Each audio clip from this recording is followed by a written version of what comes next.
so far past anything he'd achieved before. An absolutely stellar 2022, and here he is early in 23 with a chance to annex the world crown to that US Open title he won so dramatically and so spectacularly in Atlantic City Ruiz, back in October. Well, Carl, you had to wait about 3 hours to get on the table. You would expect the tension to be building, but you'd never know from Francisco Sanchez Ruiz, always smiling around the venues. But surely it can't have helped to be waiting that long to get on. I mean, maybe not, but the fact that we've got the practice tables out back, you'll have been having a drink, hitting some balls. I mean, realistically, in a race to 11, and it's 11-8, how quick can it really be? So, overrun a little bit, but very entertaining first match, Michael. Anything like this, we're in for a bit of a treat.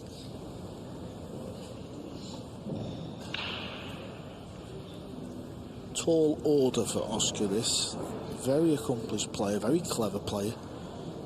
Plays all the little finicky shots very well, does Dominguez, but as we often say in comms, you feel like he's got to get off to a good start. Ruiz, well, I wasn't too sure he could achieve what he has achieved in the game. He was always very talented, moves a lot on the shot, and he always sometimes used to bottle it a little bit in the big occasion. What he did last season, amazing. I think there have been some good signs towards the end of 2021, particularly in those Euro Tour events, which are nothing like the prestige of this, but a decent indicator of how you're playing, and also got a couple of wins under his belt in those. Seemed to feed into what he did throughout last year, and there's no question he got stronger and stronger as 22 went on, and obviously that World Cup of Pool in the middle of it, winning it with Spain, but by far the individual highlight was the US Open success.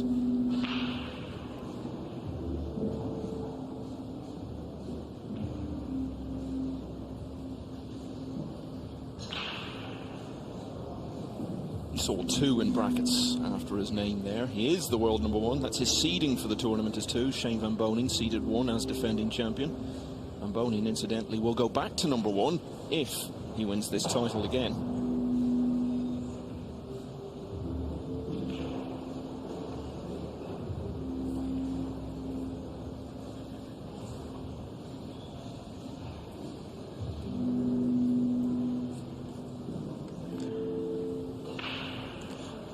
Didn't land on the pink 4, and he's played a good safety shot. Yeah, there's a jump shot available. Oscar, well, he rates himself as one of the best jump shot players in the world. We've not seen many jump shots made this week, but what he's looking at here is he's looking at potting the pink 4 in the top right, and he's wondering if the cue ball comes over to the left, he may pot the brown 7.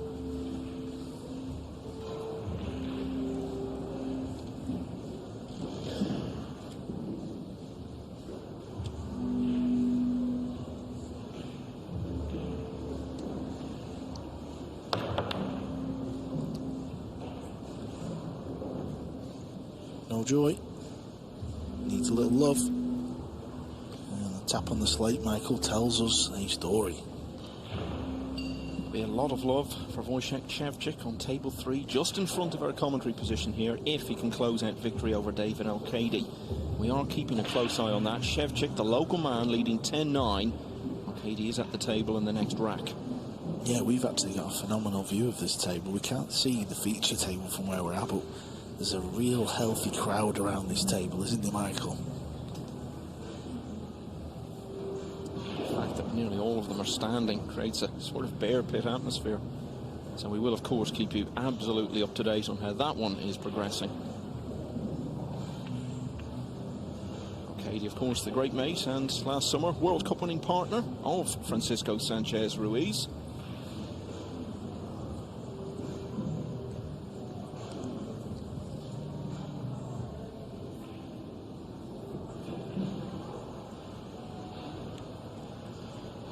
I think you can see an edge. Well, he's up to something here, I'm not sure what. Is he just trying to pot the 7? Yeah, he is, good shot.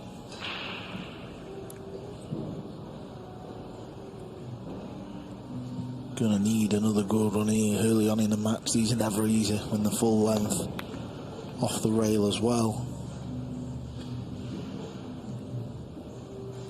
And if he's gonna stay on the 5, he's got to play it quite slow.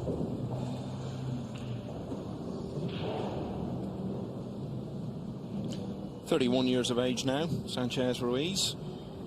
Reached that right at the end of his stellar year of 22. A year which saw him win well over $250,000. Most he'd ever won in a year before that was $36,000.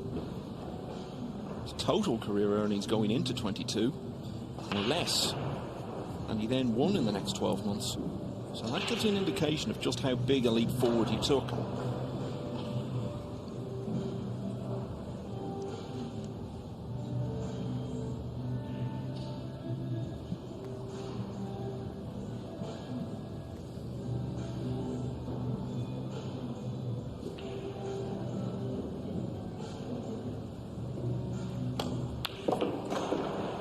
What a shot he's played there. He had to go for it. Many a player would have played it a little slower. He decided to go for it full-blooded off 2 rails. Take another look at this beauty. Maybe that 3-hour wait didn't disturb his preparations at all. Fantastic to pull out a shot like that so early in the match. Yeah, it can kind of set the tone for you as well, because you've knocked it in. You know, they really feel good out the backhand. Yeah, and Dominguez knows he's second favourite in this match. It always helps to underline that point. FSR certainly did so there.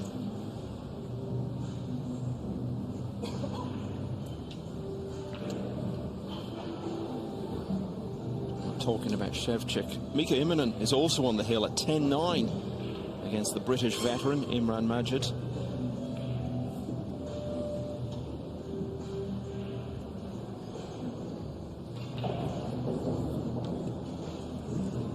Wojciech Shevchik is 10-9 up. He's been stood at the back of the table. I know this is not the table we're watching, but I'll get to my point in a minute, Michael. He's been stood there for a good 3 minutes, and because there's no shot clock, the precious situation he's in, he's just been stood there. He probably thinks he's been stood there for 10 seconds. Yeah, Katie took a long time over the previous shot as well. But back here there was one glorious moment from Sanchez Ruiz in this opening rack. And he's seen it out from there. He leads Oscar Dominguez 1-0.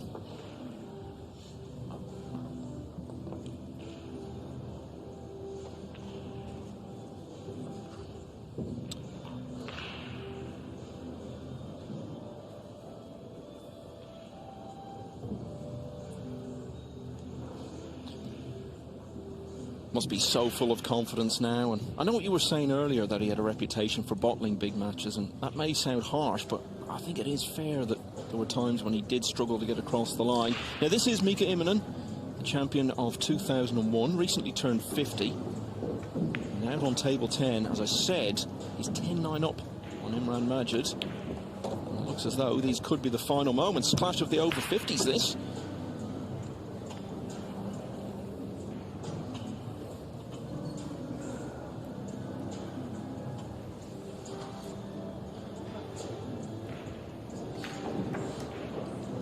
We are hearing now, actually, that Majid, we understand, got one back and made it to 10-all. But either way, the bottom line is that Mika Immonen, sinking to his knees there after more than 3 hours at the table, has finally seen off Imran Majid 11-9.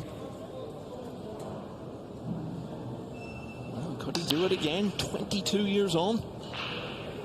Well, Mika got to the last 32 last year, didn't he? And he was involved in an absolute historic pool match. Unfortunately, he was on the wrong side of it, but he finds himself in the last 32 again. Well done. Yeah, you're referring to Friday night of last year's championship. 10-3 up on Shane Van Boening and ended up losing 11-10.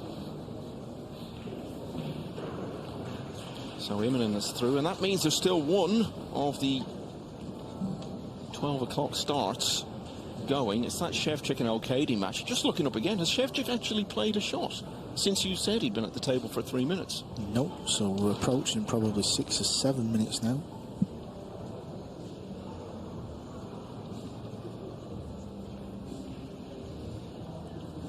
good news is, come last 16, shot clock will be in operation. It's very difficult when you've got 16, 17 tables to get a shot clock on all of them, but I think he's actually played a beauty. Anyway, Sanchez, he's looking to continue the form from 2022. What a year. And somebody's finally made a jump shot.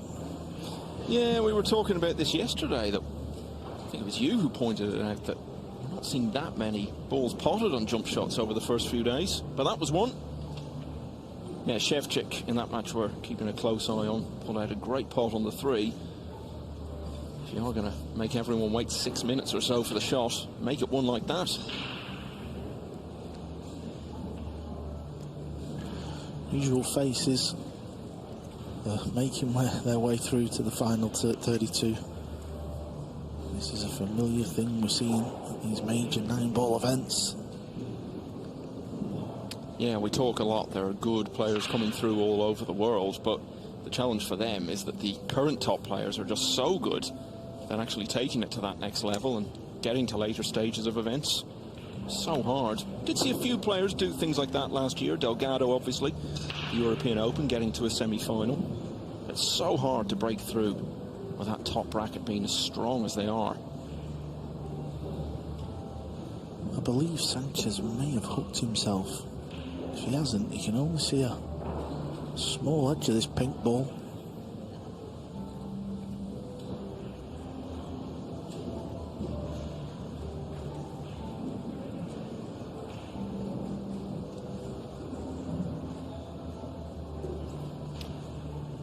Well, I think it's only right that we divide our attention for the next few moments over on table 3, Wojciech Szewczyk.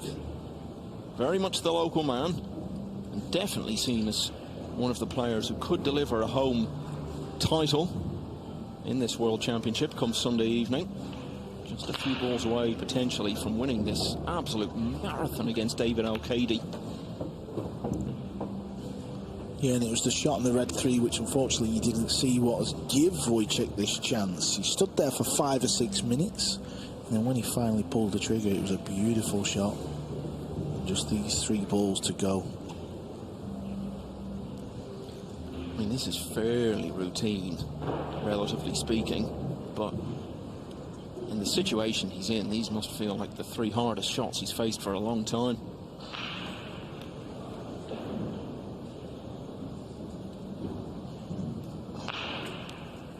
On table 1, Sanchez gets a little bit fortunate to leave Oscar tied up on the green 6, but at least he can pot this pink 4.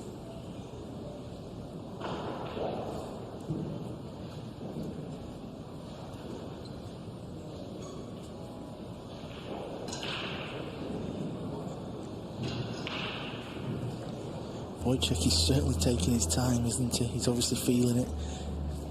He will already know if he pots these 2 balls, it's going to get very loud in here. This match has been a classic. Yes. Well, I'm just glad we've got headphones covering our ears, Carl, because the roof is about to go off this place right in front of us in the next few moments. David Al-Qaedi, semi-finalist 2 years ago, has fallen. Wojciech Szewczyk, the winner. After well over 3 hours of play, he's delighted, and so are the locals. And he'll be back tonight to play Duong Quoc Huang in the last 32. And look at him just sitting there, not even leaving the arena yet. Goodness knows he's been out there long enough. But he's entitled to take that moment to enjoy it and reflect on what he's just accomplished. Not just getting through, but beating one of the best players of recent years. Al-Qaedi, a member of the winning Mosconi Cup team for Europe the last 2 years, and of course World Cup winner for Spain last summer.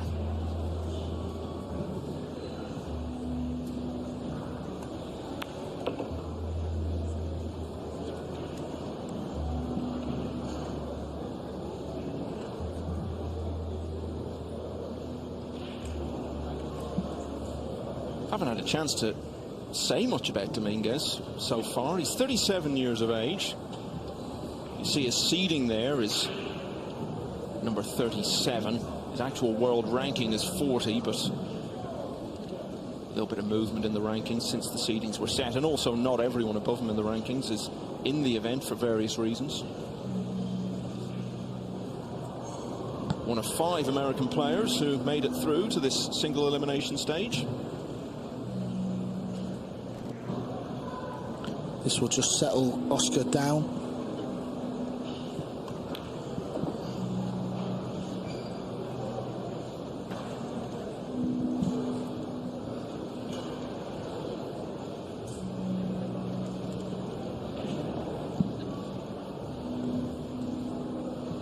Watching the Mosconi Cup just before Christmas, he was on the US team for the 3rd time.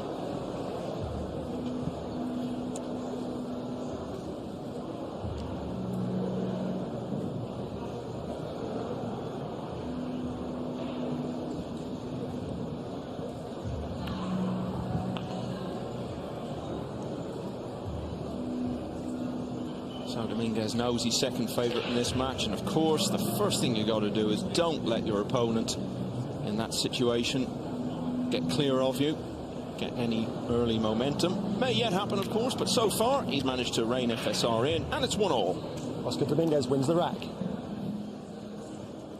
So Mika Immonen among several players to win in dramatic finishes already today. Let's hear about his victory. 11-10 against Imran Majid. Congratulations, Mika. What a performance, and well done for holding your nerve at 10-10. Just how were you feeling? It was very jittery. It was a grueling match. We were both neck to neck the whole time. We just, you know, one by one, and he stayed with me, and I struggled with the breaks, but he also struggled. So it was one of those epic battles, and I got over the finish line first. So relieved. It is more of a relief, isn't it? Because you go over 3 hours and you just could not shake him off. But it's brilliant to be here, to be part of this tournament at this stage, obviously, to the 32 tonight now. So you're going to have to shake off the 3 hours and be back for more. Yeah, no, it's a huge relief. I feel like anything from here is just a bonus, and I'm going to feel pretty light-hearted going to the next match, because I thought so many times I didn't, I thought I lost, and I didn't. But I hung in there, and it's one of those that, you build spirit and you build courage out of those games, and it's going to carry me forward. We know you've got a lot of spirit and courage as a former winner. Good luck tonight, and you're going to be pumped? Thank you. Yeah, absolutely. Cheers. He's always pumped, isn't he? And he'll be playing Mohamed Soufi for a place in the last 16. Well, this could hardly have gone worse for Dominguez, the scratch, and look at the way he's left them.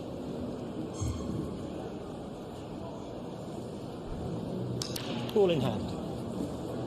Yeah, just draws the cue ball off the side rail. Sometimes you're going to see that because of the way this new break shot needs to be played.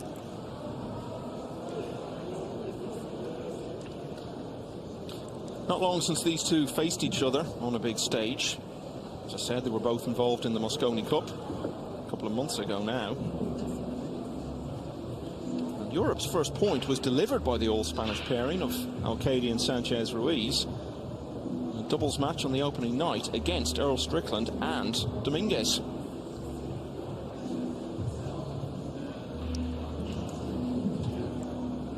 This is a pretty good table layout. You can see all the balls are in open play. They've all got a pocket to go in. The only way this could maybe go wrong is from 3 to 4, 4 to 5. I'm not saying it's difficult, but just trying to pick the bones out of it. Give us something to look at, Michael.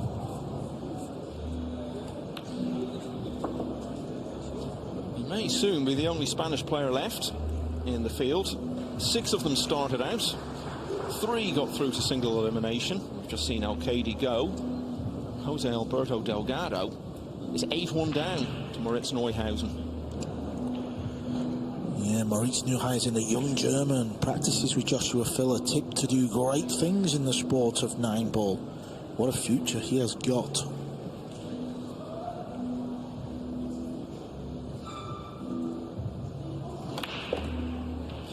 Great, obviously, to have the chance to practice with Filler. I'm guessing you probably spend a lot of time sitting down when you do that. He's just gone 9-1.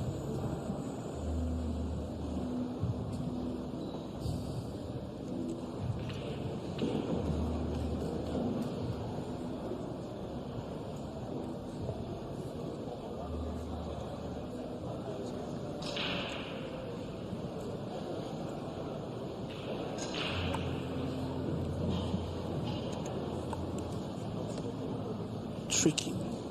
This is a tricky shot coming up.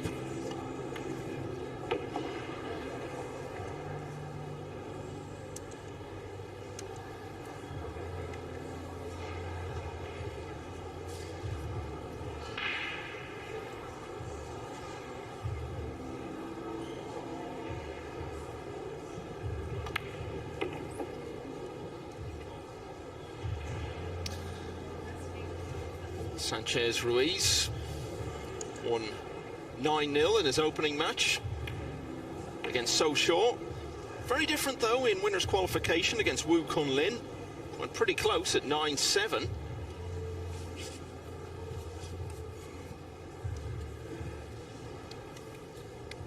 Should edge back in front in this match in the next few moments. Yeah, this has been a fantastic rack for Sanchez. It was a little bit awkward. He played a couple of good shots, and he's going to win the third rack. Francisco Sanchez Ruiz wins the rack.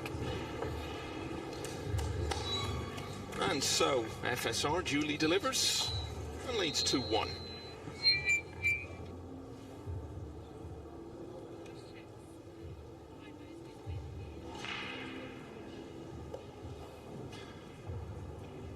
Images of Wojciech Szczewczyk, and you can just see the relief written all over him there, his facial expression, the way he sinks onto the table after that 11-9 win over David Al-Kaidi, who you may have seen with a rueful smile in the background there.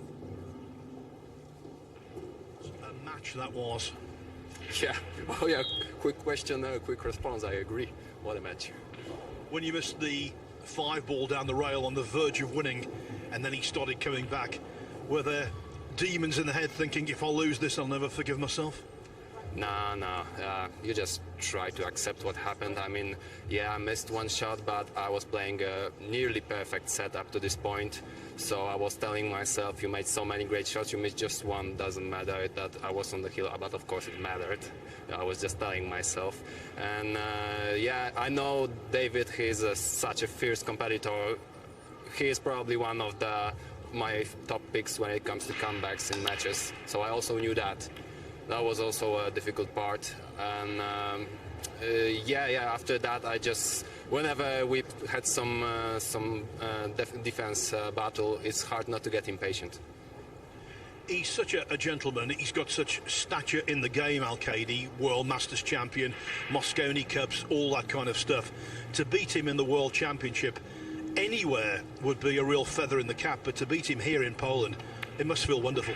Most definitely, as you said, David is a true gentleman, one of my favorite players in Tour, and I was super nervous. It was a lot of emotion, but I'm gonna remember this match as one of my favorite, definitely.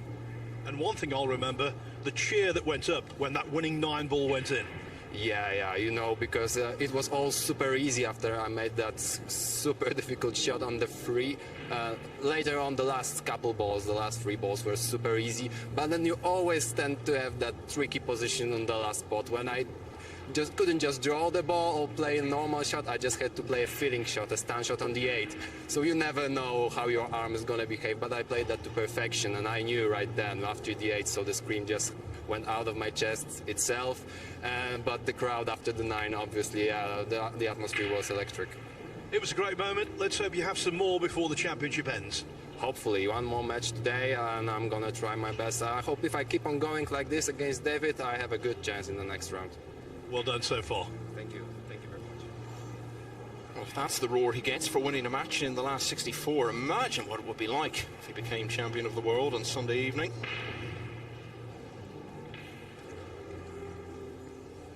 This man, of course, is one of the favourites. Probably the most likely of those who haven't yet done it. And we could have our first break and run of this contest. Yeah, he's such a good front runner. This Sanchez Ruiz, the way he plays the game, if he gets a little bit of a lead, he starts to relax a little bit. He goes for them bigger shots. He's a hard man to stop when he's in front. And he is in front now. It was 1-all. Sanchez Ruiz has taken the next two. He leads by 3 racks to 1. Leading 3 racks to 1. Things going nicely for Sanchez Ruiz. The world number 1 has just had his first break-in run of the match. And he leads Oscar Dominguez 3-1.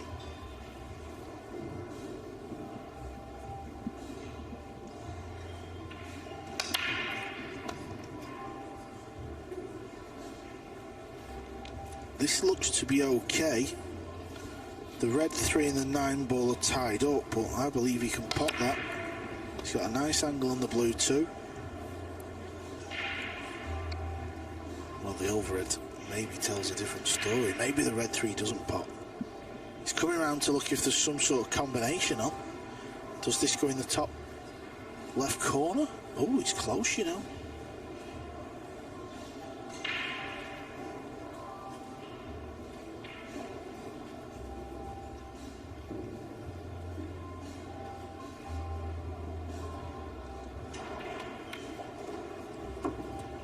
Well, he may kick this off the back rail.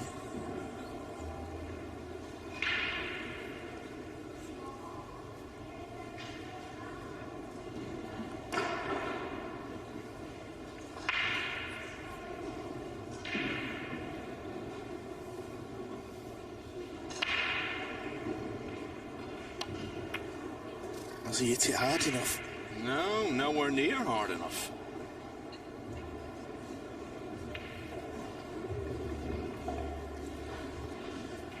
Well, the shot wasn't the best, but the camera work was beautiful. As was your spotting of what he was going to do, Carl. From California, Oscar Dominguez. His father, Ernesto, represented Mexico as a pool player and reached the last 16 of the US Open once. Oscar first played Mosconi Cup 2009, was on the winning side. Had to wait 8 years to play in it again. Lost on that occasion, and then another 5 years to play again just a couple of months back. All 3 of the Mosconis he's played in have been in Las Vegas.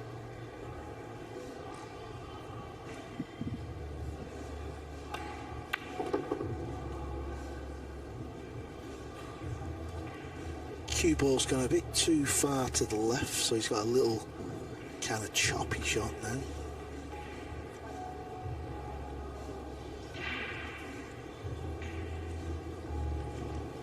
Defending champion.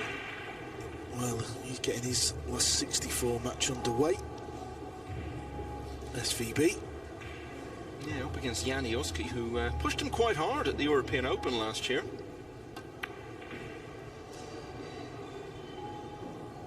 He's the green 6 to help. Oh yes, nice timing. It has helped, but if you're going to beat the world number 1, you can't be missing balls like that.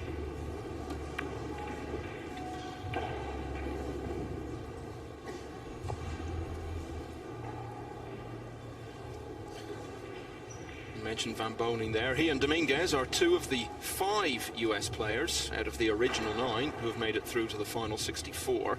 Tyler Steyer is gone in unusual circumstances, as you may have seen earlier, against the former champion Albin Ocean. Hunter Lombardo 7-2 down against Chang Yun Lin. Shane Wolford's going well, leading Ko Ping Chung 8-5 at the moment. Van Boning has just won the opener against Janioski. All the play on tables 2 and 3 available throughout the championship on Matchroom's YouTube channels. Well, he's going airborne. There's not much room to play with here. If he pots this, he could scratch in the left bottom corner. Cue ball may even hit the brown 7.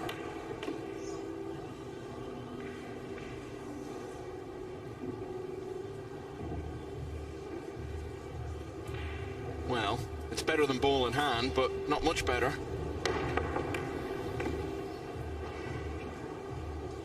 Yeah, there you can see from a bird's eye view that jaw has got him hooked.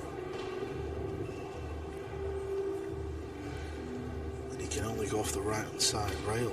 How do you get to it? This is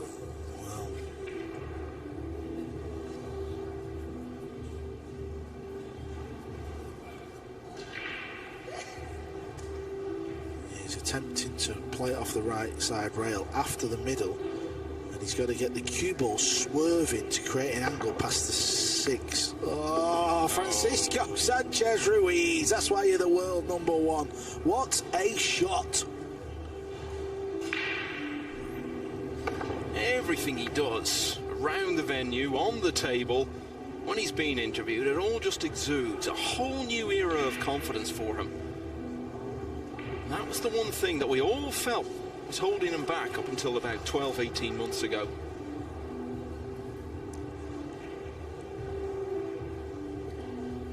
Yeah, I tell you what I've noticed today, Michael, as we, you know, it's still early days, but the big name players, they're just ticking along nicely. They're winning the matches. We've not really had a massive name go out just yet, have we? So this means it's brewing up nicely. Yeah, Al-Qaedi's gone, I suppose, but yeah, I know what you mean. The very, very top bracket, the sort of 4 or 5 who share around the very biggest titles. Yeah, and obviously he played Wojciech, so it was one of them matches where either or wins it. Sure. We've got a big name through, but all the others, you know, Albin's gone through. Jason Shaw's just qualified.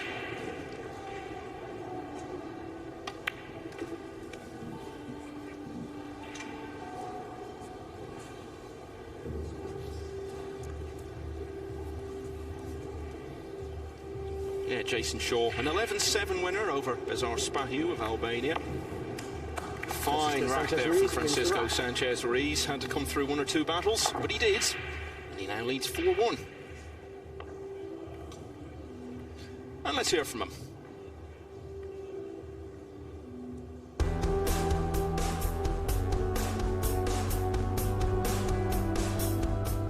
I love the event. The venue's beautiful. It's a small city, so it's not like the big cities that I'm used to. But yeah, it's beautiful out here. I'm enjoying it. We're good friends for a long time. You know, the good thing is I told him this morning, we both can't lose. I really don't change my mindset. If anything, it's kind of cool to test yourself against a great player. Obviously, my standards have gone a little bit down because I haven't been playing as much because of businesses and family and all that stuff. For me, my goal was top 16. That's my goal for this event. I felt like it was a legitimate goal for me to accomplish. But now that I'm playing, I feel pretty comfortable at the table. I feel like I'm a threat to beat anybody. Yeah, at the moment, he's 4-1 down to Francisco Sanchez Ruiz, but he won a lot of matches in events like this last year.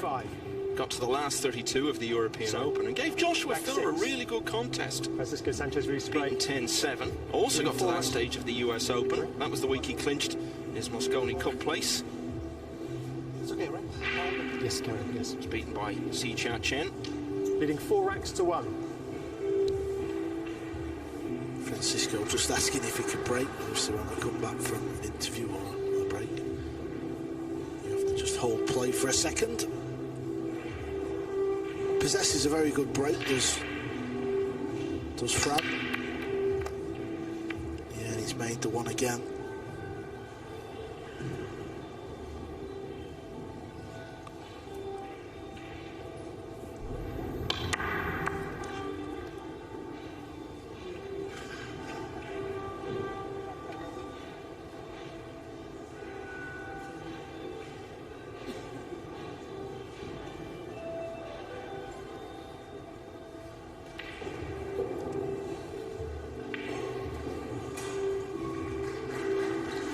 There is a gap, Michael, in between the green and the purple, isn't there? You can see it'll just go down that window into the corner, so that is good news. The pink 4 ball is just kind of in the way, so that's what's his concern. He's just got to try and navigate not to land behind that ball. Said there were encouraging signs from him the year before last. That included this championship. He got to the quarterfinals, beat Naoki Oi to get there, and only lost 11-9 then to Oliver Shalnoki.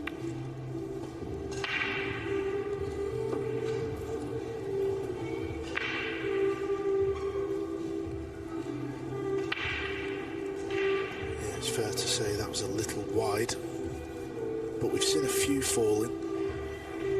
Pockets of 4 1/4 inch. Should be 4 inches, to be fair, so something's gone on there.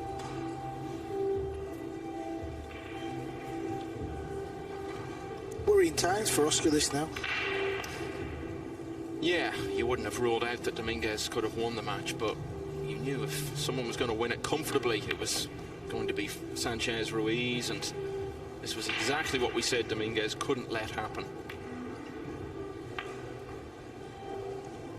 Sanchez Ruiz about to go 4 racks clear here, and really, certainly by comparison to the previous match on this table, it hasn't taken him very long to get almost halfway to victory.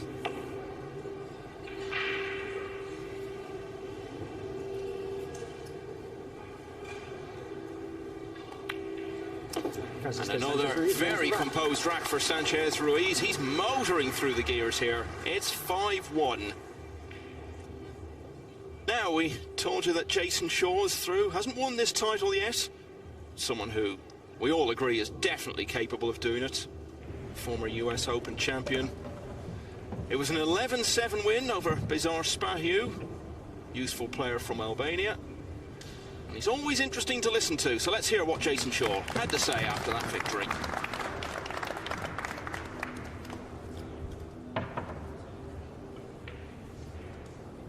Jason, it looked like a walk in the park, and then it got a little sticky.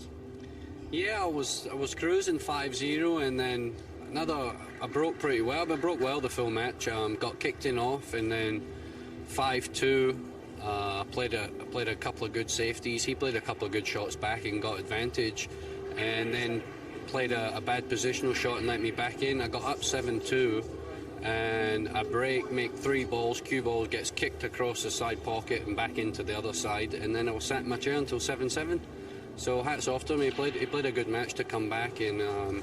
7-7, he broke dry, and then I managed to get up 9-7, and then I broke and scratched on the break, and I was thinking, oh God, might never get another shot. But yeah, I managed to finish the match out and 11-7 win. We spoke here on the first night, and you were dog-tired, weren't you, after winning that hill against Francesco Candela. You said you were going to go back, and hopefully you were going to feel better as the week went on. How is the jet lag?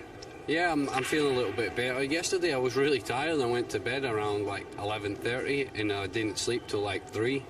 So still a little bit there, but I managed to get about 8 hours last night. So I feel better. Like I said, as the week goes on, hopefully I can catch up on the sleep. So what's the game plan now? Go back to the hotel for a while, or stick around? Yeah, I think I play around 8 o'clock tonight, so I'll probably get out here, go get some food, relax a little bit, and try and focus for my next match, and yeah, come back and hopefully I can do the damage. And with all of this snow, it feels like home up there in Scotland.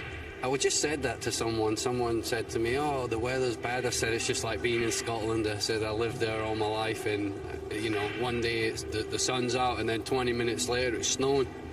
So, yeah, it feels a little bit like Scotland, but after being in the States for so long, I'm not used to this weather now. Well, we're used to Jason Shaw winning, and I'm glad you did. Well done. Thanks, Phil. 2 British stalwarts of the game who spend a lot of time in America. Phil Yates in conversation with Jason Shaw. We don't know yet who Shaw's going to play. At the moment, it looks like being the Canadian John Morra.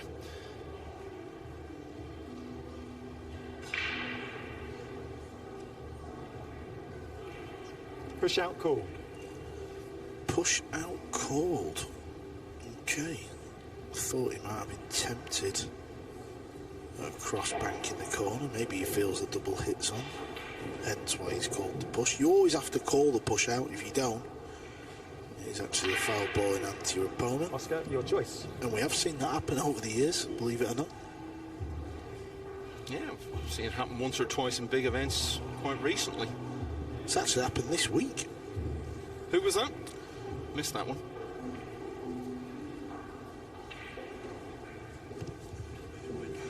Yeah, it was the Vietnamese player, Nguyen, I think you pronounce his name. Yeah. I think he was playing Billy Thorpe, if my memory serves me right. Oscar's having a go at this bank shot. Close.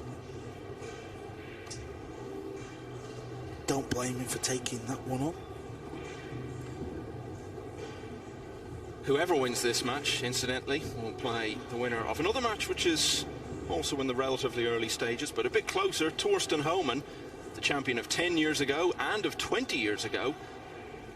He's 3-2 up on Khalid Al Ghamdi, a young player from Saudi Arabia who's been making such big noise over the last year or so.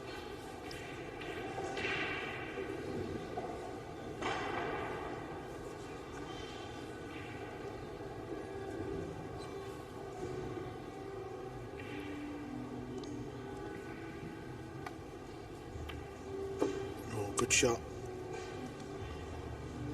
It was a little thin one. It was all about the cue ball, and he found that gap in between the green and the red ball nicely. Gave good early indication of how good a year 2022 was going to be for him on the Derby City Classic 9 ball in January, picking up off the back of that strong finish to 21 that we were talking about. And then that amazing run of the UK Open in London back in May. Lost his first match, nearly lost his second. Ended up turning that round, and it was the first of 11 matches he won to get to the final. That was a great shot he's just played there, Michael. Had to send the cue ball off 3 rails to avoid the 9, and he's done a fantastic job. He's really looking so comfortable. Knows he's got a big lead. His opponent hasn't played great so far. Just thriving on it all. That UK Open run ended when he lost in the final to Joshua Filler, but soon after that, the World Cup success with Spain, beating Singapore in the final, and all led towards that US Open success in Atlantic City back in October.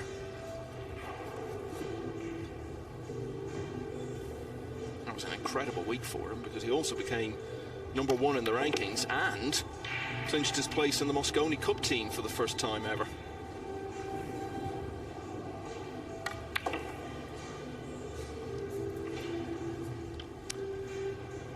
This match is starting to fall under the category of dominant, because Francisco Sanchez Ruiz made the push-out call. It went his way. All paid off, and he now leads 6-1.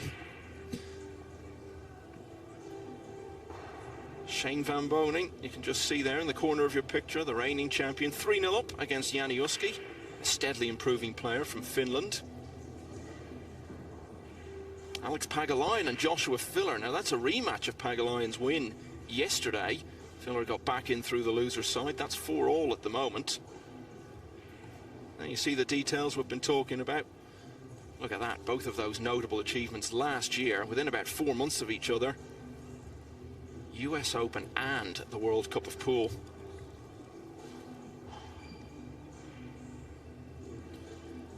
Spain have had a strong team a number of times, but they'd only been past the quarter-finals once before, prior to that success last summer.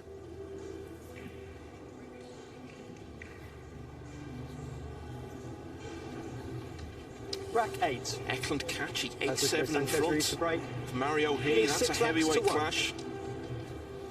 And Shane Wolford, American, we're expecting a big year from. 2 racks away from progressing, 9-6 up on Ko Ping Chung.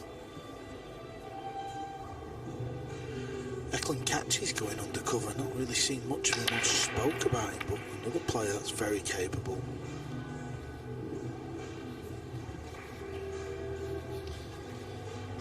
If he can get through to this 2, which I think he can, this could be another rack to be completed in short order.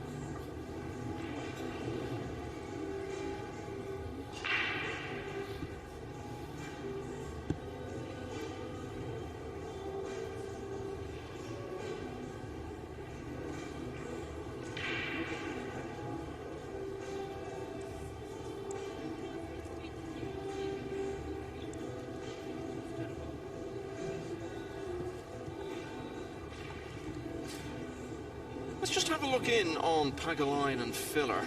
Great match yesterday. As I was saying, Pagulayan, in a clash of former champions, won 9-7. Filler had to go over to the loser side, got through very comfortably in the end. This is on table 2. It's 4-all at the moment. Filler with a chance here to go in front. Yeah, and Pagulayan didn't just beat Filler yesterday, he beat him in the Derby City Classic 9-ball last week, so yeah, this might be the last 64 of the World 9-ball Championships, but Filler's got Pagulayan in his head a little bit. Yeah, he had a strange day all round, really. He played very well at times, but missed some really surprising balls in both of the matches he played yesterday, Filler, Sanchez, including the win over wins Daniel the rack. Corriere. And as we keep an eye on that, Sanchez Ruiz has just very quickly made it 7-1. Filler's been at this shot for a little while. Where's the cue ball going to finish? Oh, it's not ideal. Yeah, the pot was there. I don't know if he was playing for the 8 on the side or just taking a bit of a gamble on the 2 top pockets. But you can see here now, he's playing it into a blind pocket up into the top right. This is tricky.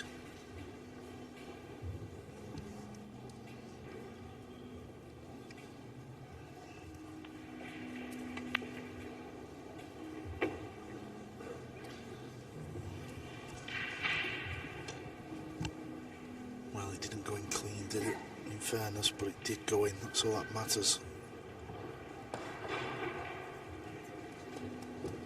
This to take a 1-rack lead. Early in 2023, but it's already the 3rd time these two have met in a big match this year. Tiger Lions won both of the previous 2, but Filler, champion of 2018. We're at the stage where it's reasonable to make this point now, Carl, in the match. If you're going to win this World Championship from here on in, you're playing in every session. It's all race to 11 and then moving up to 13 towards the end. So surely, the more comfortable your wins can be, if you can get the match done in an hour or so, that's got to help you in the bigger picture. Yeah, I don't disagree, especially when you've got 2 matches in one day. I suppose if you've got one, it doesn't really matter. And that's the thing. You come through this, you've got another race to 11 in a few hours' time. Yeah, so the quicker Sanchez can kind of put this match to bed, it means he can get himself off, get some dinner and just chill out for a little bit. Shane Van Bonen, of course, on his way to the title last year, he didn't conserve much energy along the way. It's so many close matches. The final was actually one of the more comfortable wins that he had. Well, when I last told you, he was 3-0 up on Janiuski this afternoon. The Finn did manage to take the next rack, as that 2 just dribbles in. But Van Bonen has gone 3 clear again at 4-1.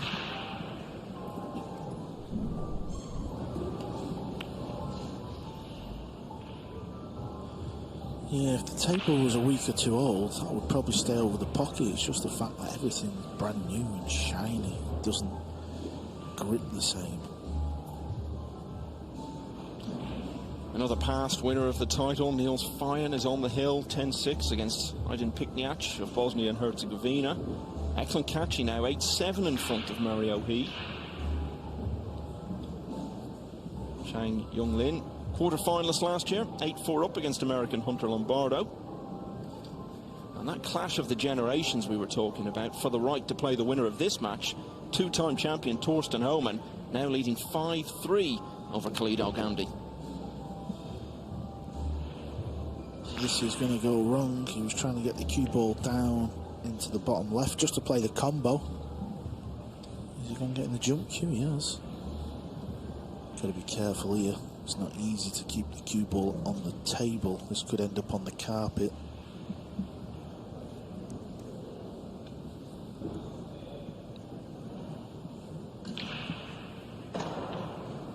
Yeah, where the black 8 is, the 7 ball may go off the 8 as well. You were just looking at kicking it there. I think that would be the sensible option for Francisco. At least you guaranteed the cue ball on the table. I think he's going back to his chair to swap cues.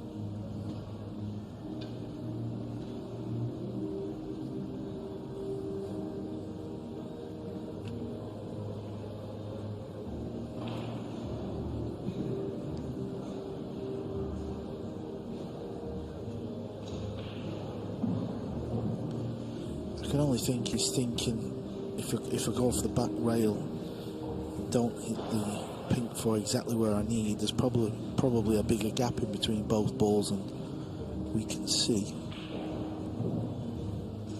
But he's big favourite to pot the 7.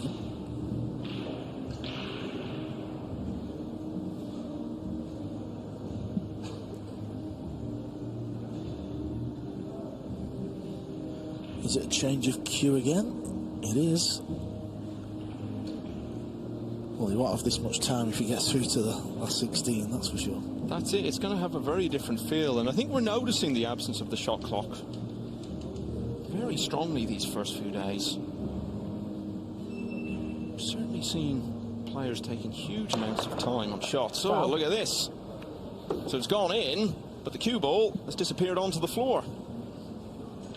And after losing 6 racks in a row, Dominguez couldn't really ask for a better chance to snap that sequence. Amazing. You just always felt like the cue ball was going to go on the carpet.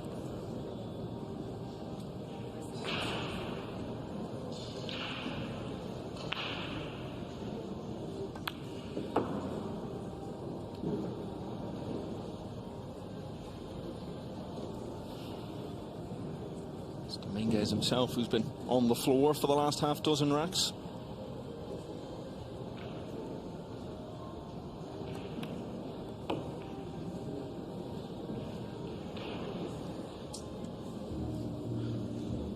Even by getting this far, he has at least matched last year's World Championship performance. Edged out Tobias Bongers in a hill-hill finish in losers qualifying. And then lost in a hill-hill finish, going down 11-10 to Naoyuki Oi at this stage 10 months ago in Milton Keynes.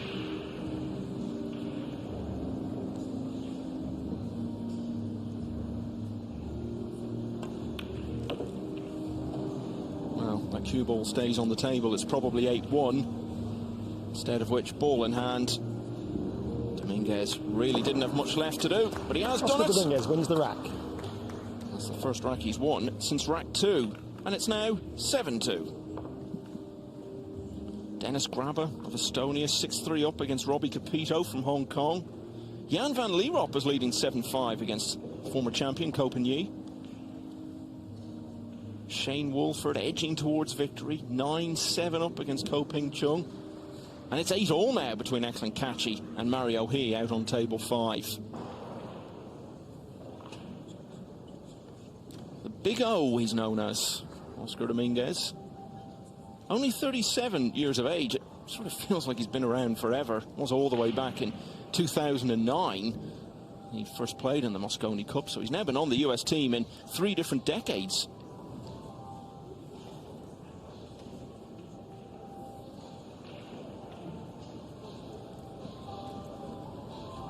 Not allowed to inspect the rack. Okay. He's coming down to have a look at the rack there and was being reminded he's not actually allowed to do that. That's my apologies. It's okay. I'm just trying to visualize where my cue ball's going to go. I'm not even paying attention to the rack, to be honest. I think he's half talking to himself and half talking to the ref there. Why is that, Carl, not being allowed to come down and inspect the rack? Well, there's a couple of reasons. A, time wasted. We've seen enough of that the first 2 or 3 days. And then pretty much when you rack with the triangle, certain gaps do things to the rack. And, you know, all these players know what these little gaps do. It's not really going to matter in this instance. 7 racks to 2. Because we're using a template. And I don't think he was checking the rack. Yeah, he said something about just trying to visualise where the cue ball's going to end up. Let's see where they all end up. 7-2 down. Good break, though. Very good break. But he's not going to be blessed with a shot here, is he? And if he's going to have a chance of winning this match, the pool gods have got to change and help him out a little bit.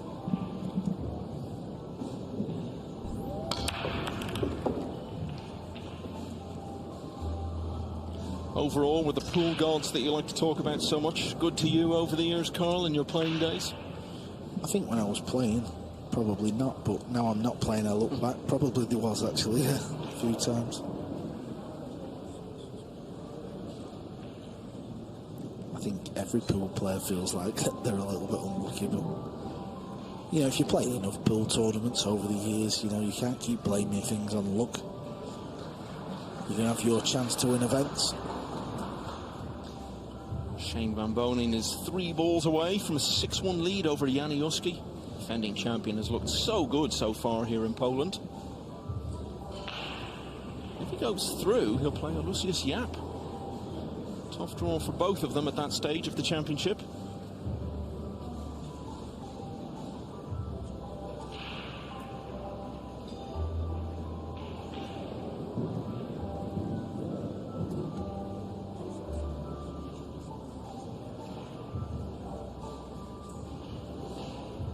wasn't a great Mosconi for Dominguez. The USA did win the opening team match, but all 3 of the matches Dominguez was involved in after that, he lost. 2 doubles and 1 singles.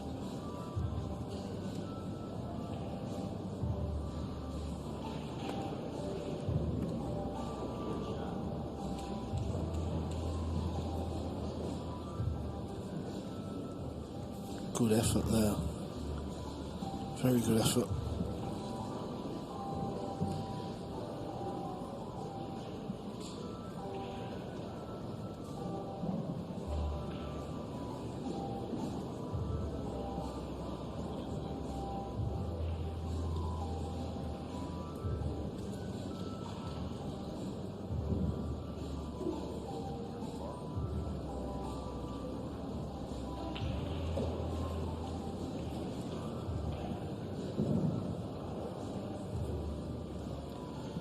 Wonder if Fran's going to play a similar shot.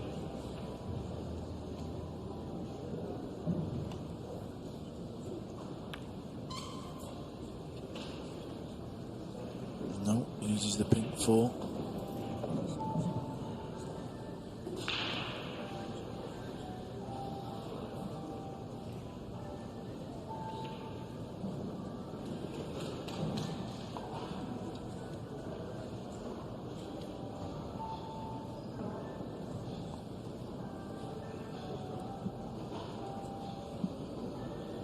Dominguez beat Stephen Holm of Canada in his opening match, then lost to Ali Nasser Al Abeidi of Qatar. Sent him to losers qualifying, where he beat João Grillo of Portugal yesterday, 9 racks to 6.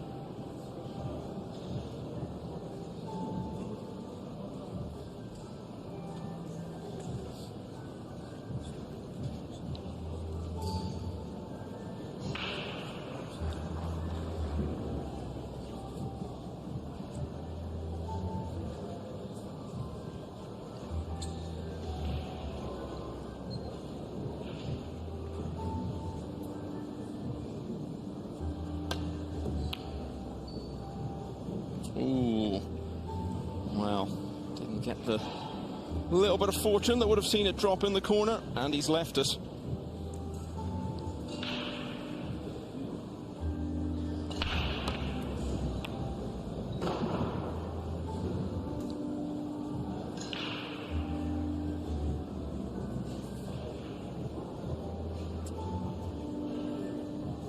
He's cutting quite a downcast figure at this stage, Dominguez. Particularly after having a disappointing Mosconi from both a personal and team point of view. He would have loved to come out here today and at the very least put up a good fight against one of the very best in the business. He's missed a few. He's not really had the luck at times when it could have helped him turn things around a little. Although there's still some way to go in the match. Must be finding it increasingly difficult to imagine turning this one round. Yeah, he was trying to land straight on the red.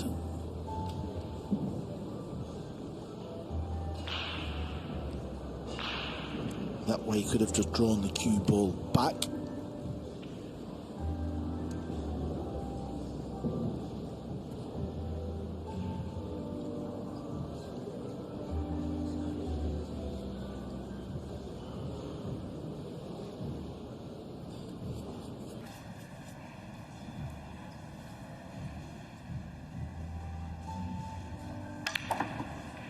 Oh, he's done well here. Look at this for a shot. He's drawn it through the 9 ball. He's pulling out some good shots in this match. The world #1.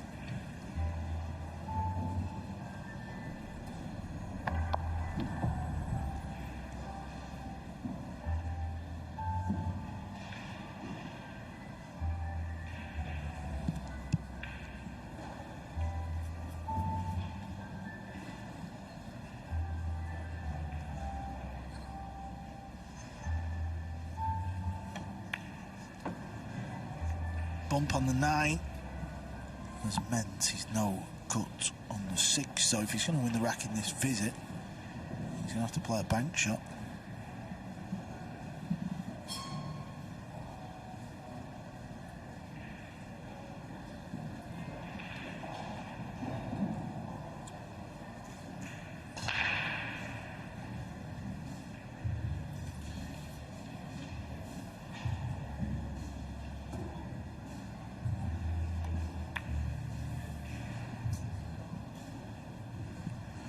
Yep, don't blame him for locking him up behind the 7.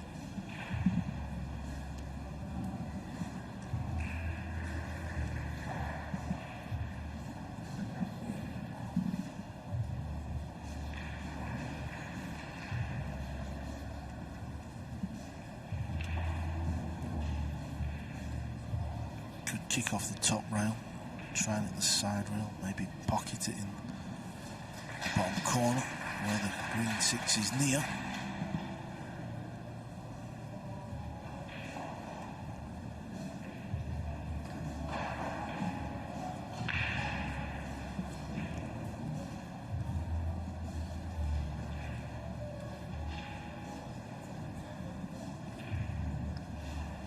Just keeping an eye on the other matches. Shane Van Boning leading Janiuski 6-1 now.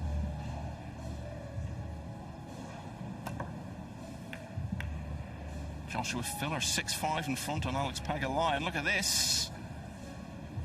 Things just not falling his way today, are they? Hasn't helped his own cause at times, but on one or two occasions when good fortune would have been most welcome, it has not been forthcoming.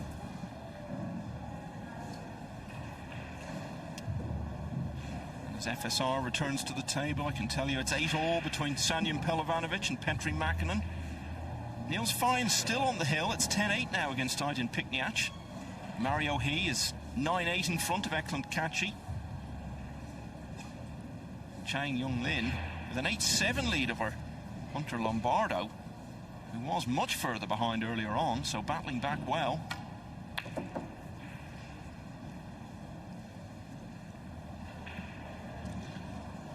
Yeah, that's fine from front.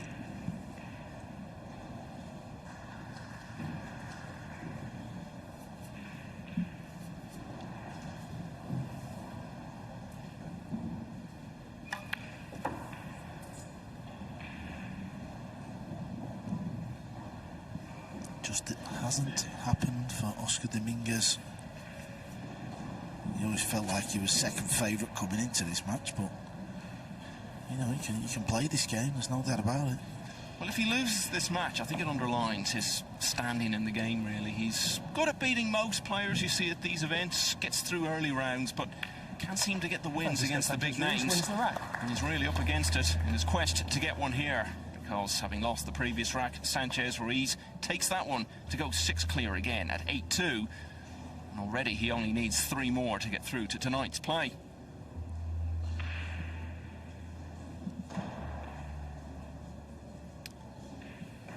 So we are moving towards the end of this last 64 session, but still a lot of issues to be resolved. 7-1 now for Shane Van Boning, the champion, against Janiuski. That's on table 3. Remember, all the table 2 and 3 action is available throughout the championship on the Matchroom YouTube channels. Winner of that will play Aloysius Yap, who earlier today on the main table had an 11-8 win over Chris Melling, which took 3 hours to complete. Other big stories today: Wojciech Szewczyk winning another epic, knocking out David O'Cady, the local man prevailing 11-9. We saw Tyler Steyer concede the match when there was still some pools to be played, when he was 10-5 down in the early stages of the next rack. He shook hands and walked off against the 2-time champion, Alban Ocean. 8 racks to 2.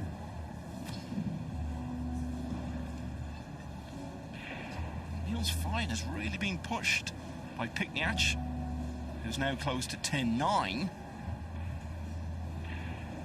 While Eklund Kachi has taken rack 18, so 9-all now in his match against Mario He.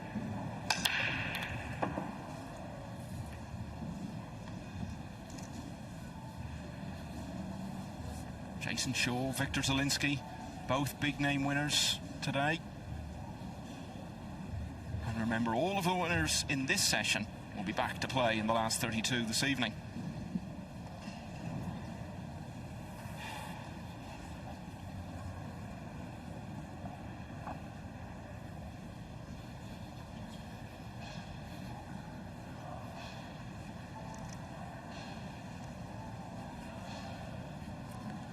Balls are just coming out a little tricky off the break, aren't they?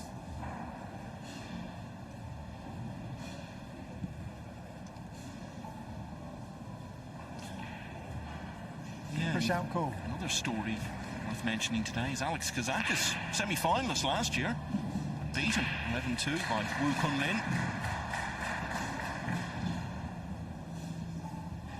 Oscar, your choice. So we are seeing now a number of the players who wouldn't be the very biggest favourites for the title, but players you could see winning it, just falling by the wayside.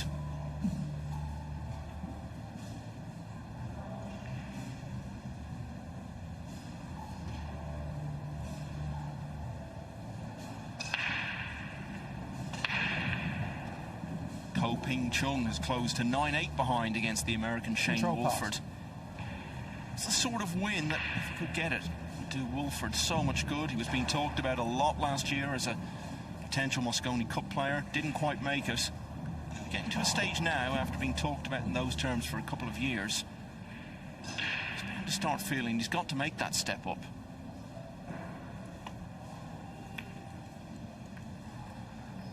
This has gone wrong. Cue balls it both balls. Left Oscar straight in.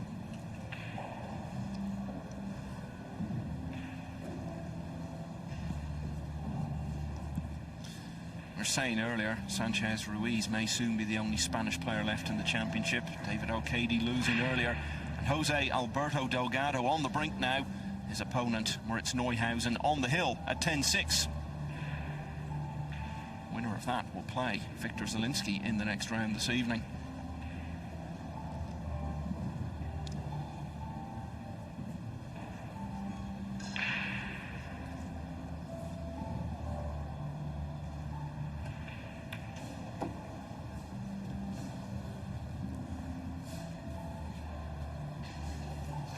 As you said, Carl, Dominguez can clearly play the game, made the Mosconi Cup team last year. What do you think is the biggest stumbling block for him in terms of trying to move up to that next level and be the sort of player who can get to the later stages of these events? I think it's just a case of he's only, beginning of last year, he decided to start travelling around to all the events. I think it may just be a case of trying to get a big win under the belt. Obviously, when you're not playing on that match table and you're playing one of the big name players, until you get that victory, you kind of don't know how to win.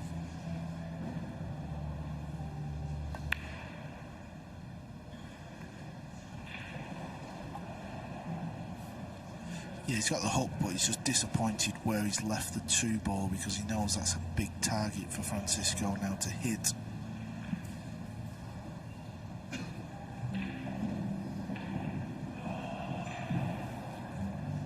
Hunter Lombardo continuing his remarkable turnaround against Chang Yung Lin. He was way behind, but he's completed the comeback now to draw level at 8-all.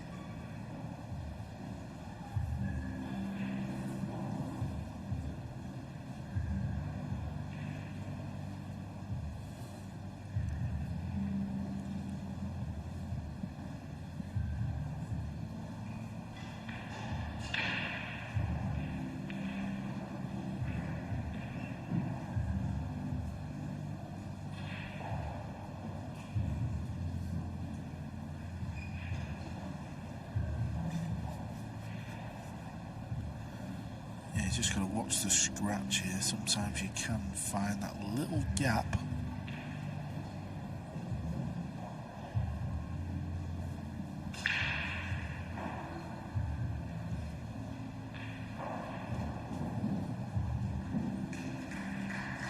Meanwhile, as Sanchez Ruiz has been sizing up this shot, another rack has ticked by in favour of the reigning champion Shane Van Boening. He now leads Janiuski 8-1. He's won 5 racks in a row now.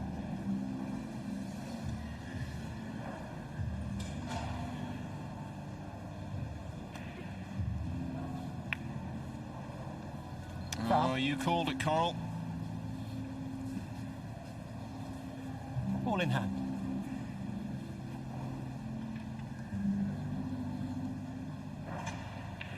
And again, a good chance here for Dominguez with ball in hand. Saw him take advantage of it a couple of racks ago.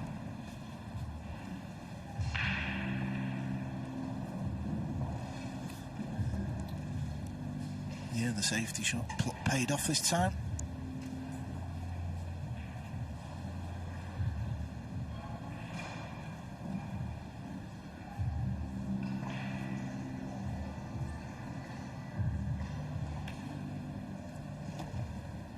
Just to go back to another American, Hunter Lombardo, who we were talking about, has really turned it round from a huge deficit. Now leads 9-8 against Chang Yung Lin.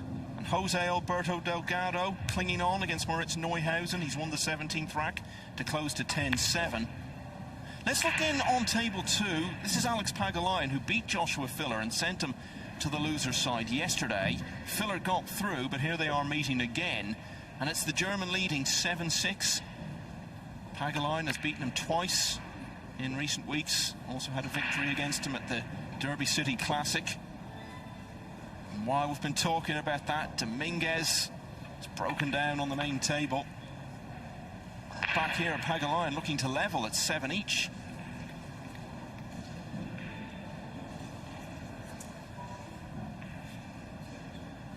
Yeah, that's a big mistake from Oscar Dominguez, and obviously 8-2 down. If there was going to be some sort of miracle comeback, he felt like he had to win this rack. Sanchez overruns position, so it's not over just yet. Well, I think if your theories about the pool gods and how they operate are true, Carl, then you've seen it in action there. Dominguez has really not helped himself at times in this match.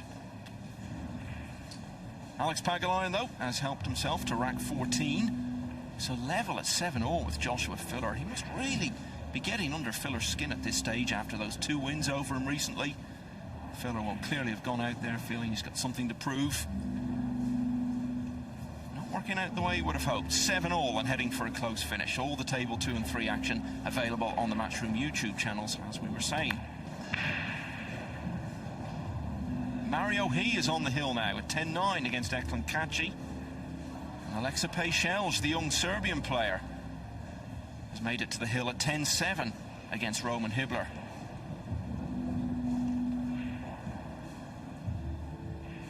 Pejcelj, who we saw get to the quarterfinals of the UK Open last year.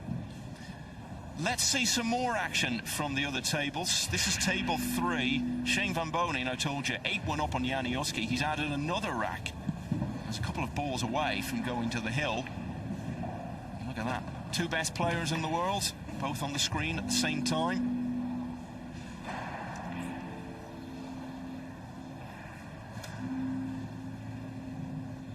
Janiuski pushed Van Bonen so hard at the European Open last year. He was only beaten 9-7 in the end. But a totally different story today. Really, it's a contest perhaps between these two as to who's going to get the most comfortable win of the round. Woo Kun Lin, of course, was an 11-2 winner over Kazakis earlier. Remarkable result, that.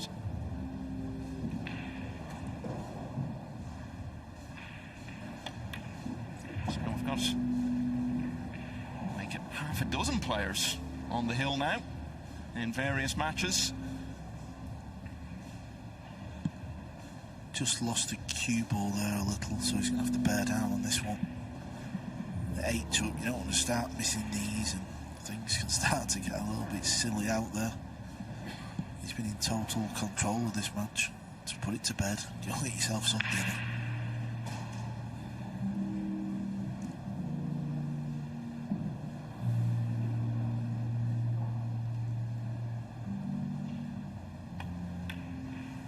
Once again, Dominguez had his chance, didn't take it. Sanchez Ruiz wins the rack. Sanchez Ruiz now 7 clear at 9-2. Looks increasingly likely, although far from certain, that if he gets through, his opponent will be Torsten Homan. He's now 7-5 in front against Khalid Al-Ghamdi.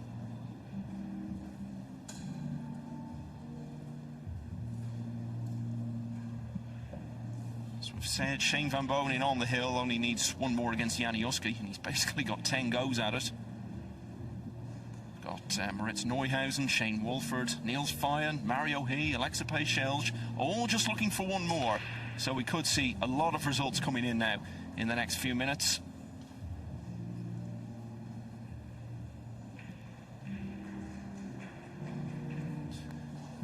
What a difference the last 12 months or so have made for Sanchez Ruiz. Someone who there were questions about in terms of getting over the line in big matches and in the later stages of big events and against the very top players. He has answered all those questions so emphatically.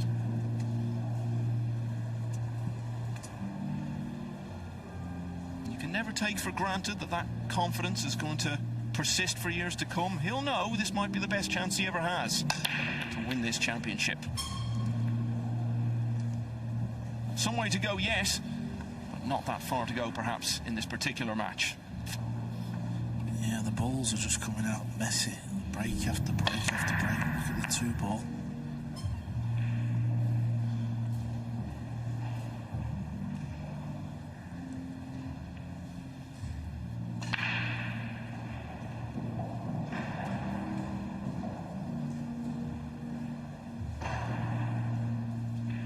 Push out call. There's the push. Dominguez will play the shot or give it back. Oscar, your choice.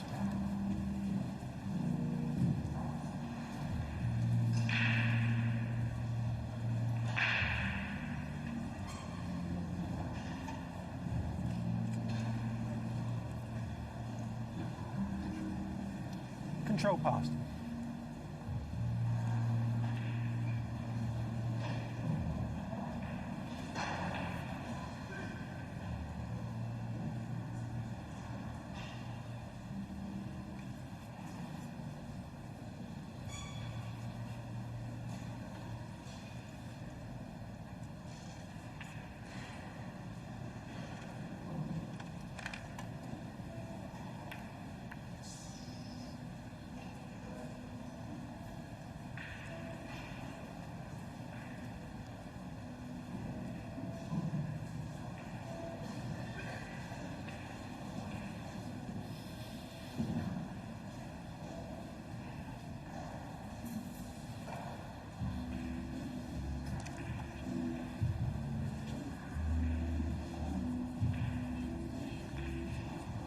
Now, I told you about Niels Feijen, the former champion, being on the hill against Aydin Pikniak, who has battled so well in this contest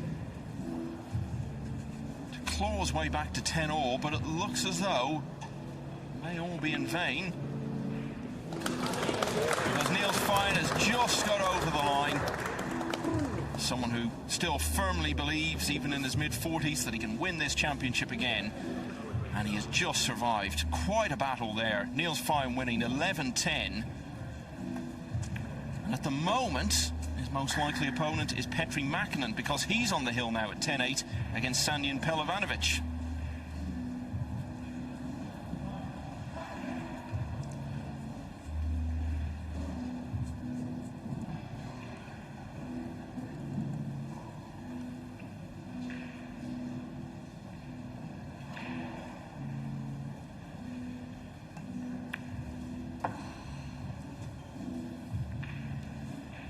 That's okay, you can pot this and go around the back of the 8, 2 rails.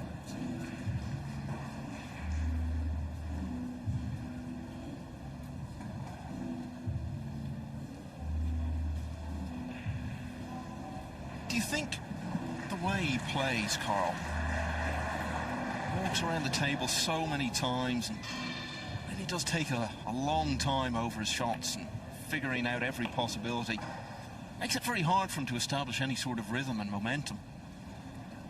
Yeah, maybe so. I mean, obviously, everyone plays at a different style, I suppose, but maybe if he doesn't, you know, in the next couple of years get any success, you could maybe change and try and play a bit quicker. One thing I've noticed today, we've seen a lot of close matches, haven't we? There's not been a lot of runaways. There's been a few, but there's been some very good contests out there. One of those runaways is the match involving the reigning champion, Shane van Boening, but Janiuski has taken the 12th rack there, so prolonging the contest a bit longer. That's 10-2 now.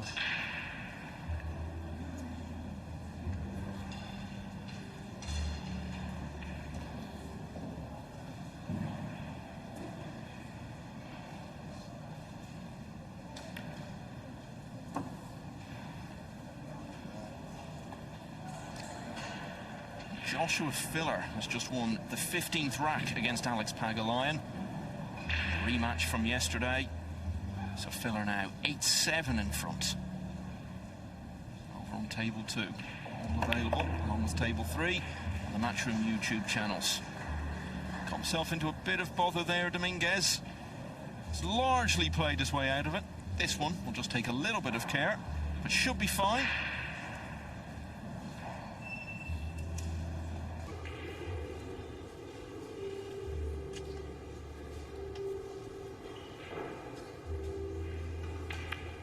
All 7-1 down, but he split the racks evenly with Sanchez Ruiz since then. However, still looks to be going very much the way of the Spaniard, the world number one, Bielsa, at the World Pool Championship.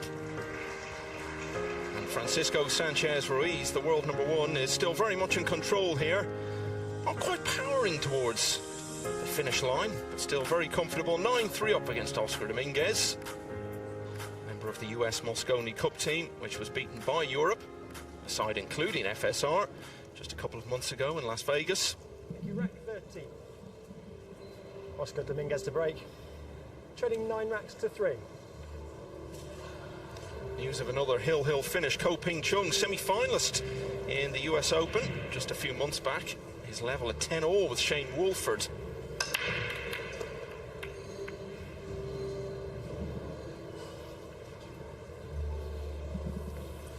This looks a useful split though, doesn't it? I mean, if Oscar can run a 3 or a 4 pack, you never know. What we saw in the US Open semi-final, when FSR had that big lead over Carlo Biado, a big lead a couple of times really, he was 7-2 in front, later he led 10-6, and when Biado came charging back at him, you could really see how Sanchez Ruiz was struggling with the pressure he was being put under. Eventually got over the line, 11-10.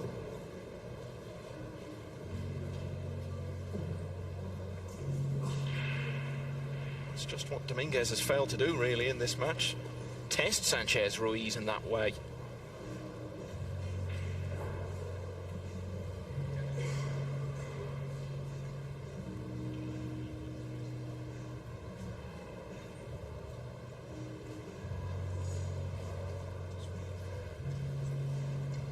Joshua Filler has a bit of breathing space now against Alex Pagulayan. He's leading 9-7.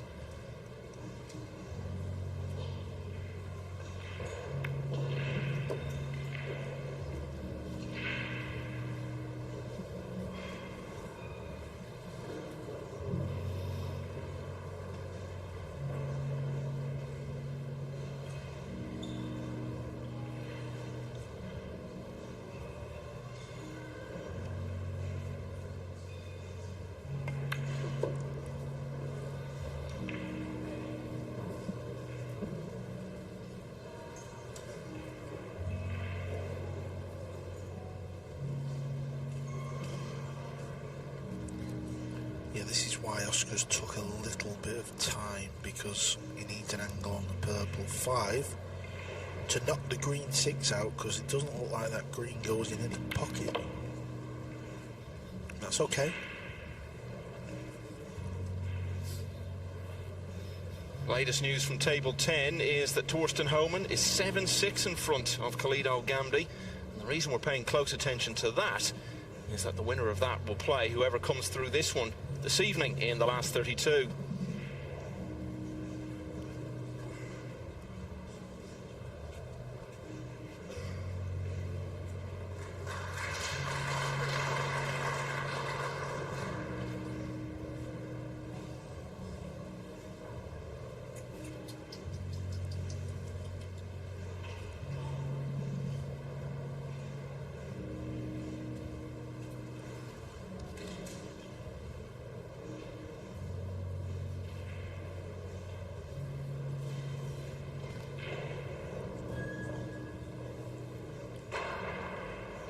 He's not happy with something, but I don't really know what. I mean, the referee does have the power to have a little friendly word with the players, just, you know, just keep things. There's only one shot you can play here. You can't do anything else but pop the ball and stun into the bottom side of the 9. That's it. Yeah, I couldn't agree more. But the problem is, you see, how do you define it? And someone could be playing at a particular pace and get a warning, and you could have someone over on another table playing even more slowly and not getting the warning. So it's a big call for a referee to do that to someone in the middle of a big match. Yeah, I mean, I think there's a way of saying it as well. He doesn't have to say, you know, this is a warning and stuff like that. You say, don't forget, guys, let's keep pace of play decent. You know, a certain way you could make it known. Well, definitely not the way it was done in a big snooker match, big team event final. It was going out on television just over 20 years ago. Good pal of mine, Fergal O'Brien, was at the table and the referee said to him to hurry up because the TV coverage was going to be ending. I don't think he's ever quite got over that.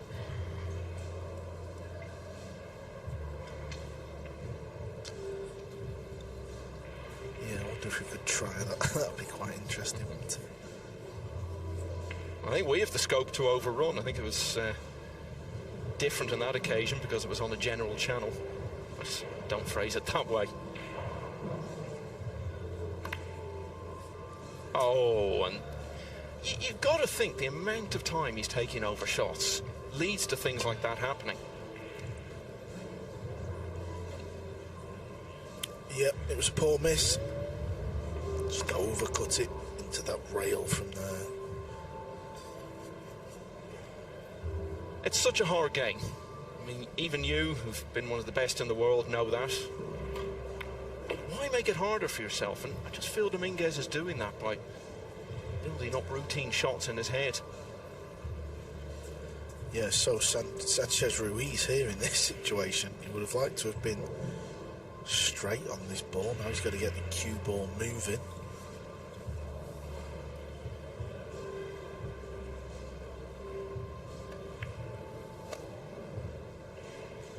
Alex Pagulayan has pulled one back, now trailing 9-8 against Joshua Filler. What a test that's going to be for Filler if that goes down to a really, really close finish. Having lost to Pagulayan just yesterday for the second time in a matter of days, really.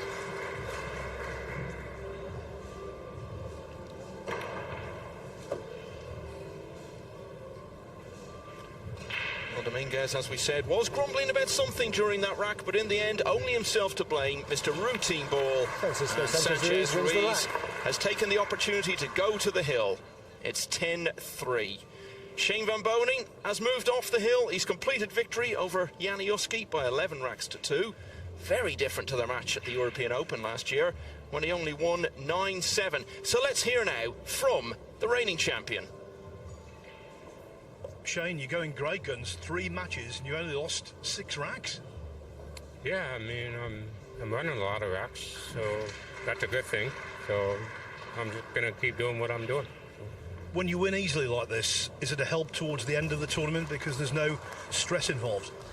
Well, I mean, it's just a winner break format, so it's just kind of my thing, you know. So just got to put a lot of packages together and just, you know, play my own game. How does it feel now you're embedded in the tournament as the defending champion? Responsibility, but also a great honour, I suppose. Who's that? As defending champion, is it a responsibility, more pressure, or are you taking it as a great honour? Not really pressure. I mean, I'm just happy to win the World Championship last year, so just no pressure. You know, I'm just here to have fun and just play the game. And now a tough opponent in Aloysius Yap, who defeated you at the US Open a couple of years ago, and he had a good win over Chris Melling from behind earlier today. Yeah, he beat me the last time, so I just got to have a little game plan and, you know, just play my game and go from there. Keep on trucking. Well done, Shane. I love his attitude, Carl. He's just come off from a really good performance and he's been asked about it. His whole air is sort of, well, what's the big deal? This is what I'm here to do. This is just the way I play pool, and just keeps it nice and simple in his own head. Eklund Kachi is someone who's fancied to win one of these tournaments one day, but he isn't going to be winning this one because Mario He has just completed victory over him by 11 racks to 9. And the winner of that will play either Shane Wolford or Ko Ping Chung. They've gone to a hill-hill finish. So whoever wins that deciding rack will now play Mario He. Mario He lost his opening match of the event as well. I remember speaking about that.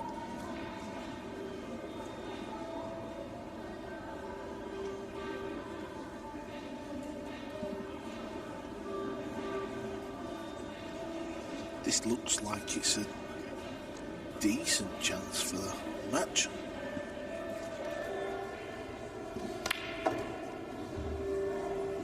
Both of the players who started out in this championship from Bosnia and Herzegovina made it through to the last 64, but they've both been beaten in the last few minutes. We told you about Aydin Pikniak going down after a great battle, 11-10 against the former champion Niels Fayen. Well, Sanjin Pelovanovic has also been beaten now, going down 11-9 to Petri Makinen, who will now play Fayen in the next round. Also, what about the young Dutch player, Jan van Lierop? Yeah, 9-7 up against Ko Pin Yi. Now, let's take a look in as FSR tries to finish this one off. Table 2, Hagalion here. It's 9-7 down to Joshua Filler. And now it's 9-all. And you can watch Matchroom YouTube if you want to see the finish of that one. All the Table 2 action available there. Table 3 as well, of course, throughout the championship. Alex Lely, Europe's Mosconi Cup captain, describing the action throughout the week on Table 2.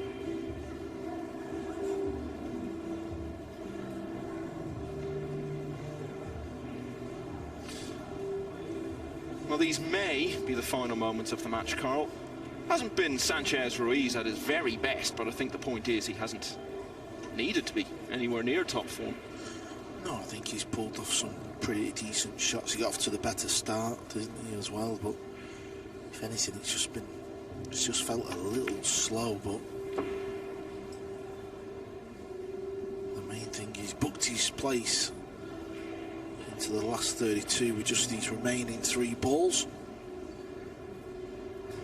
Ko Ping Chung, semi-finalists at the US Open recently, has come through 11-10 against Shane Wolford. And will now face Mario He.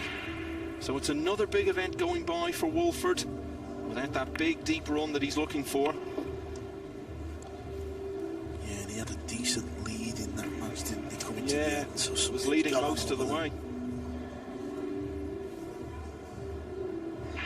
Chang Yung Lin had a good lead over Hunter Lombardo. The American turned it round to go in front, but now it's Chang on the hill there at 10-9. Jan van Lierop, we were mentioning a few moments ago, on the hill as well, 10-7 against the former champion Ko Pin Yi. And maybe Francisco Sanchez Ruiz is going to be the champion this week. He's the world #1. He's one of the favourites for the title.